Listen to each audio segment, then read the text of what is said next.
اعوذ بالله من الشیطان الرجیم بسم الله الرحمن الرحیم.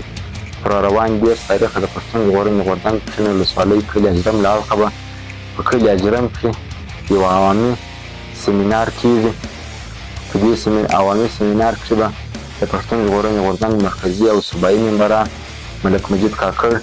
نور باچا، رحمت رسنۍ، اقبال پښتون او نور د پښین ذمواره ملګري په دې عوامي سیمینار کې به شرکت کوي. نو موږ تاسو د ټولو میشت پښتنو افغانانو سره دا خواست دا هیله کوو چې د سرانانو ملګري د کیمپ اجرم کلي او شاوخوا نور بادیزۍ، یکلزۍ او د پښین د ګوټ ګوټ د علاقو څخه د وګړو څخه دا خواست دا هیله لرو چې تاسو راسئ په دې عوامي سیمینار کې موږ سره ونډه واخلئ، شرکت پکې وکړئ او د پښتون ژغورنې غورځنګ سره اوږه په اوږه ودرېږئ.